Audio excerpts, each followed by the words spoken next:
नमस्कार, श्रेया कॉर्नरमध्ये तुमच्या सर्वांचे स्वागत। आज आपण बनवणार आहोत ओल्या तुरीची आमटी। पण ही आमटी साधी नाही, हिरव्या मिरचीच्या वाटणातील झणझणीत आमटी। त्यासाठी आपण हिरव्या मिरच्या, लसूण आणि कोथिंबीर तसेच अद्रक ह्याचे वाटण काढून ही आमटी एकदम झणझणीत आणि तिखट बनवणार आहोत। गरमागरम भात आणि त्यावर हिरव्या वाटणातील ओल्या तुरीची आमटी खूपच चवदार आणि सर्वात खास म्हणजे ही रेसिपी सोप्या साहित्यात, घरच्या साहित्यात आणि साध्या पद्धतीने आपण तयार करणार आहोत। या आमटी बरोबर खाण्यासाठी आपण वाडा कोलम या तांदळाचा मस्त असा सुटसुटीत आणि मऊ असा भात तयार करून घेणार आहोत। चला तर मग सुरू करूया आजची आपली ही आमटीची रेसिपी। सुरुवातीला आपण वाटण काढणार आहोत। त्यासाठी आपण लसणाचा एक कांदा घेऊन हाताने थोडा दाबून त्याच्या सर्व कळ्या एक एक करून वेगळ्या करायच्या आहेत। ह्या आपण हलक्या हाताने दाबून सोलून घ्यायच्या आहेत। ह्या आपण वेगळ्या केल्यानंतर सहज सोलल्या जातात आणि पटकन एक एक करून अशा पाकळ्या आपण याच्या साल काढून घेतलेल्या आहेत। हे पहा, अशा पद्धतीने आपण लसूण सोलून घेतलेला आहे। सर्व लसूण सोललेला आहे तो आपण मिक्सरच्या भांड्यामध्ये घालून घ्यायचा आहे। नंतर यामध्ये आपण 4 हिरव्या मिरच्या घालायच्या आहेत। तिखट किती हवे आहे त्याप्रमाणे हिरवी मिरचीचे प्रमाण तुम्ही कमी जास्त करू शकता। जर तुम्हाला तिखट हवे असेल तर तुम्ही मिरचीचे प्रमाण वाढवू शकता। यामध्ये आपण 1 इंच अद्रक घालायचे आहे आणि नंतर कोथिंबीर घालायची आहे। त्याचबरोबर आपण यामध्ये भाजलेले शेंगदाणे पाव कप घालून घेणार आहोत आणि मिक्सरवर हे आपण बारीक करून घ्यायचे आहे।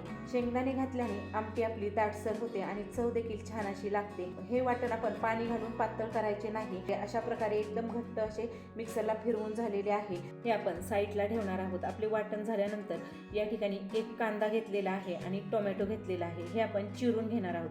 तुम्ही पाहू शकता आपण अर्धा टोमॅटो घेतलेला आहे आणि 1 कांदा मीडियम चिरलेला आहे। नंतर आपण कढई गरम करायला ठेवायची आहे आणि त्यामध्ये आपण अर्धा चमचा तेल घालायचे आहे।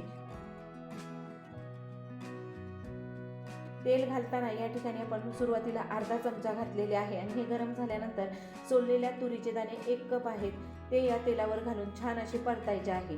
आपण या ठिकाणी हे मध्यम गॅसवरच चांगले परतून घ्यायचे आहे। परतत असताना हे दोन्ही बाजूने मस्त असे भाजले पाहिजे आणि भाजून हलके मऊ झाले पाहिजे। अशा पद्धतीनेच हे आपण मस्त भाजायचे आहे।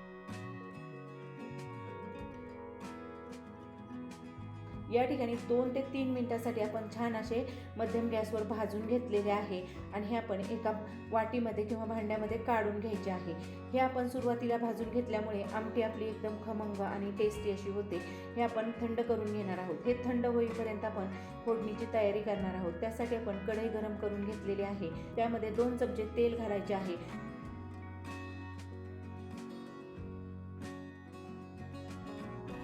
तेल या ठिकाणी चांगले गरम करायचे आणि गरम झाल्यानंतरच मोहरीची फोडणी द्यायची आहे। त्यासाठी 1 चमचा आपण मोहरी घालायची। ही मस्त तडतडू द्यायची। मोहरी जर कच्ची राहिली तर खाताना ही कडवट अशी लागते। त्यासाठी यामध्ये मोहरी चांगली तडतडून घ्यायची आहे आणि 1 चमचा जिरे घालायचे आहे। जिरे देखील मस्त फुललेले आहे। नंतर यामध्ये आपण 1 मध्यम आकाराचा कांदा बारीक चिरलेला आहे तो घालायचा। त्याचबरोबर कढीपत्ता देखील यामध्येच घालून घ्यायचा आहे। कढीपत्ता आणि कांदा दोन्हीही मस्त असे आपण परतून घ्यायचे आहे। कांदा आपला सोनेरी आणि मस्त मऊ होईपर्यंत या ठिकाणी आपण परतून घ्यायचा आहे। कोणत्याही प्रकारची आमटी तुम्ही करत असाल तर त्यावेळेस तुम्ही कांदा एकदम बारीक चिरायचा आणि तो तेलावर चांगला मऊ आणि सोनेरी होईपर्यंत परतून घ्यायचा। म्हणजे आमटीमध्ये हा एकदम बारीक असा शिजला जातो आणि याची चव देखील छान लागते। हे परतून झालेले आहे। त्यानंतर अर्धा टोमॅटो आपण चिरलेला आहे तो याच्यात घालायचा आणि कांदा आणि टोमॅटो चांगले पुन्हा मऊ होईपर्यंत परतून घ्यायचे आहे। 1 मिनिट आपण हे चांगले परतून घेणार आहोत। हे पहा, या ठिकाणी कांदा आणि टोमॅटो चांगले मऊ झालेले आहे। नंतर आपण सुरुवातीला जे हिरव्या मिरचीचे वाटण काढलेले आहे ते याच्यामध्ये घालायचे आणि हे आपण चांगले परतून घ्यायचे आहे। हिरवी मिरची आपण कच्ची वापरलेली आहे। लसूण देखील कच्चाच आहे आणि लसणाला आणि मिरचीला उग्र वास असतो। त्यासाठी आपण हा मसाला तेलामध्ये चांगला परतून घ्यायचा आहे। म्हणजे याला तेल सुटेपर्यंत आपण हे चांगले परतून घ्यायचे आहे। तेल सुटलेले आहे आणि हे आपले मस्त परतून झालेले आहे। हे परतल्यानंतरच याच्यामध्ये आपण अर्धा चमचा हळद घालायची। हळद घातल्यानंतर हे अशा प्रकारे हलके आपण मिक्स करून घ्यायचे आहे। म्हणजे हे आपले वाटण या ठिकाणी चांगले परतून झालेले आहे। तुम्ही पाहू शकता मस्त असे साईडने तेल सुटलेले आहे। नंतर याच्यामध्ये आपण 2 कप किंवा तुम्हाला किती आमटी हवी आहे त्याप्रमाणे यामध्ये गरम पाणी घालायचे आहे. गरम पाणी घातल्यामुळे आमटीला चव छान येते आणि ही जास्त वेळ शिजायला लागत नाही आणि तरी देखील येते. त्यासाठी यामध्ये कोणतीही तुम्ही आमटी करताना गरम पाण्याचाच वापर करायचा. पळीने हे आपण चांगले मिक्स करून घ्यायचे आहे. हे पहा, आता नंतर आपण या ठिकाणी तुरीचे दाणे जे भाजून घेतलेले आहेत ते वाटून घ्यायचे आहे. त्यासाठी हे पूर्ण थंड केलेले आहे आणि मिक्सरची भांडी घेऊन त्याच्यामध्ये घालून हे आपण मिक्सरला फिरवून घेणार आहोत. मिक्सरच्या भांड्याला झाकण लावून घ्यायचे आहे आणि पल्स मोडवर हे आपण 2 ते 3 वेळा फिरवून घ्यायचे आहे. हे जास्त बारीक करायचे नाही. जर तुम्ही एकदम पिठासारखी याची कन्सिस्टन्सी ठेवली तर आपण आमटी केल्यानंतर ही पिठकळ लागते. त्यासाठी अशा पद्धतीने आपण एकदम दरदरीत असे हे मिक्सरला फिरवून घेतलेले आहे. तुम्ही पाहू शकता एकदम दाणेदार झालेले आहे आणि नंतर हे आपण तयार आमटीमध्ये घालून घ्यायचे आहे. ही आमटी शिजायला जास्त वेळ लागत नाही कारण आपण दाणे चांगले भाजून घेतलेले आहेत. त्यामुळे हे एकदम खमंग आणि मऊ झाले होते. त्यामुळे याला शिजायला जास्त वेळ लागत नाही आणि हे आपण आमटीमध्ये घालून हे चांगले मिक्स करून घ्यायचे आहे. या ठिकाणी तुम्हाला आमटीची कन्सिस्टन्सी कशी हवी आहे त्याप्रमाणे पाण्याचे प्रमाण कमी जास्त करू शकता. ज्या भांड्यामध्ये आपण ओल्या तुरीचे दाणे फिरवलेले आहे त्या भांड्यात पाणी घालून पुन्हा आपण हे पाणी आमटीमध्ये घालून घ्यायचे आहे आणि आमटी किती घट्ट पातळ त्याप्रमाणे यामध्ये पाणी घालून घ्यायचे. नंतर चवीनुसार मीठ घालून घेणार आहोत आणि मीठ घातल्यानंतर ही चांगली मिक्स करून घेणार आहोत. या ठिकाणी हे आपण अशा पद्धतीने चांगली मिक्स करून घेत आहोत. तुम्ही आमटी किती जणांसाठी करणार आहोत त्याप्रमाणे यामध्ये पाण्याचे प्रमाण घालायचे आणि अशा प्रकारे ही चांगली ढवळून घ्यायची आहे.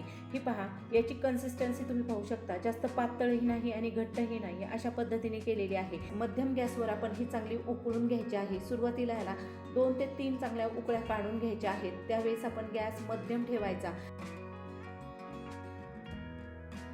आणि नंतर आपण याच्यावरती झाकण ठेवणार आणि झाकण ठेवून ही आपण कमी गॅसवर 5 मिनिटासाठी चांगली शिजवून घ्यायची आहे. या ठिकाणी आपली आमटी शिजेपर्यंत आपण या आमटीबरोबर खाण्यासाठी भात तयार करणार आहोत. त्यासाठी आपण कुकर घेणार आहोत आणि कुकरमध्ये आपण भात शिजवून घ्यायचा आहे. त्यासाठी आपण 1 कप वाडा कोलम तांदूळ घेतलेला आहे आणि हा आपण स्वच्छ निवडून घेतलेला आहे. तांदळामध्ये अनेकदा खडे असतात, त्यासाठी हा आपण निवडून घ्यायचा आणि नंतर 2 ते 3 पाण्याने हा स्वच्छ धुवून घ्यायचा आहे. तांदळाला पावडर लावलेली असते, त्यासाठी हा आपण 2 ते 3 पाण्याने धुवून घेतलेला आहे आणि नंतर कुकरच्या भांड्यात घालून घेतलेला आहे. यामध्ये आपण पाणी घालणार आहोत. पाणी घालताना आपण 1 कप तांदळासाठी 2 कप पाणी घातलेले आहे आणि चवीनुसार यामध्ये मीठ घालायचे आणि हे चांगले मिक्स करून घ्यायचे आहे. मिक्स केल्यानंतर कुकरला झाकण लावायचे आणि 2 शिट्ट्या काढायच्या आहे. मध्यम गॅसवरच आपण याला 2 शिट्ट्या काढून घेतलेल्या आहे आणि पूर्णपणे हा थंड झाल्यानंतर कुकरचे झाकण उघडून पाहिजे. तुम्ही पाहू शकता मस्त असा हा आपला भात कुकरमध्ये झटपट शिजून तयार झालेला आहे. एकदम मऊ आणि मोकळा असा शिजून झालेला आहे. हे पहा, भात मी तुम्हाला या ठिकाणी दाखवते. एकदम मस्त आणि परफेक्ट असा झालेला आहे आणि एकदम पांढरा आणि मऊ शिजलेला आहे. हे पहा, भात शिजवताना जर तुम्ही योग्य प्रमाणात पाणी घातले तर भात अशा प्रकारे एकदम परफेक्ट असा शिजला जातो आणि एकदम मोकळा असा तयार होतो. हे पहा, आपला भात झालेला आहे. आता आमटी पाहूया झाली की नाही. याच्यावरती झाकण काढूया आणि झाकण काढल्यानंतर मस्त असा याचा सुगंध येत आहे. गॅस बंद करून ही आमटी चांगली मिक्स करून घ्यायची आहे. आमटीची कन्सिस्टन्सी तुम्ही पाहू शकता. जास्त घट्टही नाही आणि पातळही नाही, अशा पद्धतीने आपण दाटसर अशी करून घेतलेली आहे. आपण गॅसवरून ही खाली उतरून घेऊया. खाली उतरल्यानंतर तुम्ही आमटीला कट पाहू शकता. मस्त असा आमटीला कट आलेला आहे आणि एकदम तर्रीदार अशी झालेली आहे. ही आमटी तुम्ही चपाती, भाकरी किंवा भातासोबत देखील खाऊ शकता. एकदम परफेक्ट अशी कन्सिस्टन्सी याची झालेली आहे. म्हणजे जास्त घट्ट नाही आणि पातळ नाही, परफेक्ट अशी आपली आमटी करून झालेली आहे. त्यानंतर एक सर्विंग बाउल घेतलेला आहे आणि याच्यात आपण ही काढून घेणार आहोत.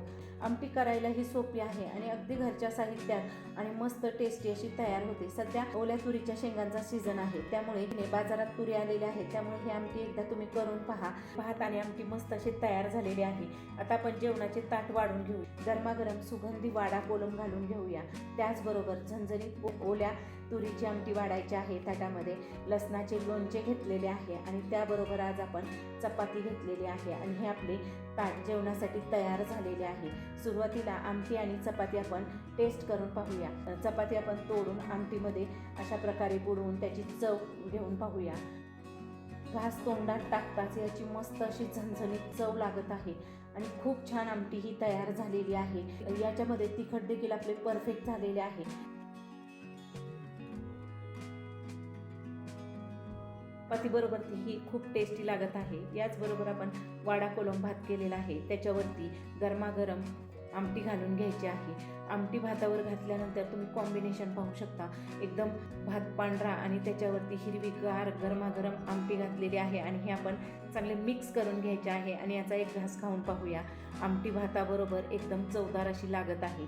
सोप्या पद्धतीने आणि घरच्या साहित्यात ही तयार होणारी आमटीची रेसिपी आहे. तिखट, सुगंध आणि पारंपरिक चवीची परफेक्ट संगम म्हणजे हे मराठी जेवण. तुम्ही नक्की करून पहा आणि अनुभव कमेंटमध्ये शेअर करा. तसेच व्हिडिओ आवडला असेल तर लाईक करा, सबस्क्राईब करा आणि रेसिपी पाहिल्याबद्दल धन्यवाद. पुन्हा भेटूया अशाच पुढील नवीन टेस्टी आणि स्वादिष्ट रेसिपींसोबत.